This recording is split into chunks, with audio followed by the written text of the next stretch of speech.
कहानी शुरू होती है एक छोटे से गांव के युवक आर्यन से, जिसे अपने दोस्त से एक अजीब प्रस्ताव मिलता है।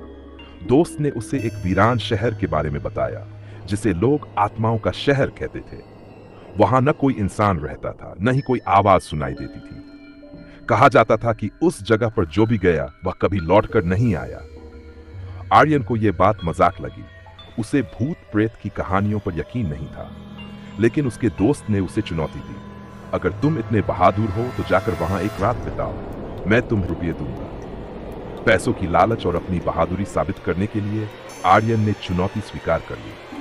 अगले दिन आर्यन ने अपनी बाइक उठाई और आत्माओं के शहर की ओर चल पड़ा। रास्ता घने जंगलों और वीरान गलियों से होकर गुजरता था। जैसे जैसे वह शहर के करीब पहुंचा, हवा भारी और ठंडी होती गई। पक्षियों की चहचहाहट गायब हो गई और हर तरफ सन्नाटा छा गया। शहर में घुसते ही आर्यन ने महसूस किया कि यह जगह सचमुच अजीब थी।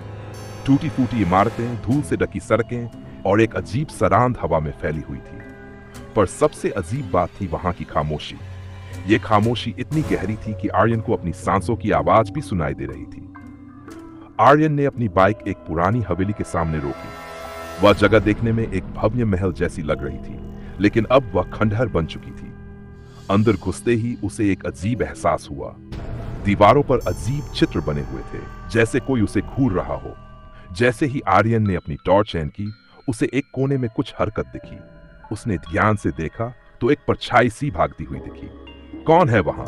उसने जोर से पूछा, लेकिन कोई जवाब नहीं आया। डर की जगह उसके अंदर का जिज्ञासु स्वभाव जाग गया। आर्यन ने सोचा कि वह खुद को साबित करने आया है, इसलिए डरने का कोई मतलब नहीं। वह उस परछाई का पीछा करने लगा। तभी अचानक एक दरवाजा अपने आप खुल गया। वह झिझकते हुए उस कमरे में दाखिल हुआ। वहां का दृश्य देखकर उसके होश उड़ गए।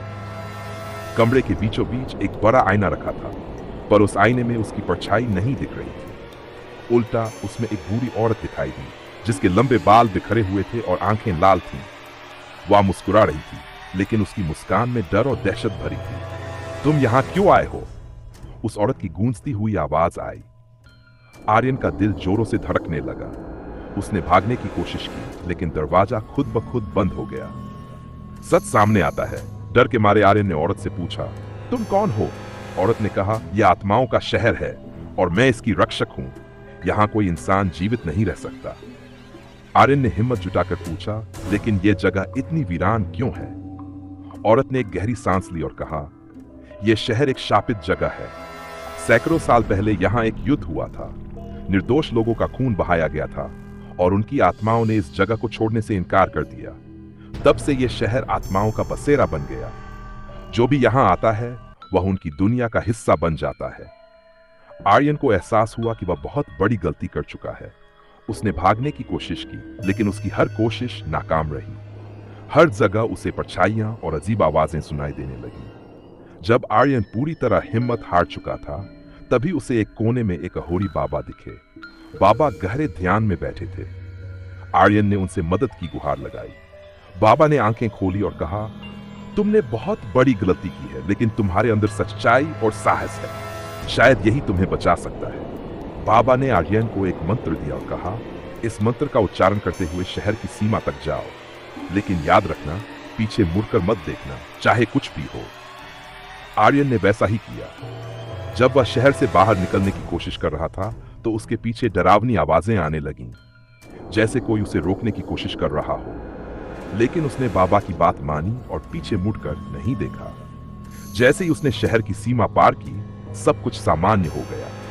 हवा फिर से हल्की और शांत हो गई। पक्षियों की आवाजें सुनाई देने लगी।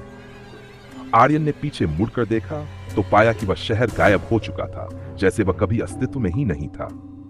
आर्यन गांव लौट आया और अपने दोस्त को सब कुछ बताया। दोस्त उसकी कहानी सुनकर हैरान था, लेकिन उसने मजाक में कहा, शायद यह तुम्हारी कल्पना हो। आर्यन को भी कभी कभी लगता था कि यह सब एक सपना था, लेकिन जब उसने अपनी जेब में बाबा द्वारा दिया गया एक ताबीज पाया, तो उसे यकीन हो गया कि जो कुछ भी हुआ वह सच था। उसके बाद आर्यन ने कभी भी ऐसी चुनौती को स्वीकार नहीं किया, लेकिन उसने अपनी कहानी से यह सीख ली कि हर जगह मजाक या बहादुरी दिखाने की नहीं होती। कुछ रहस्य रहस्य ही रहने चाहिए। यह कहानी रहस्यमय, डरावनी और रोमांचक है।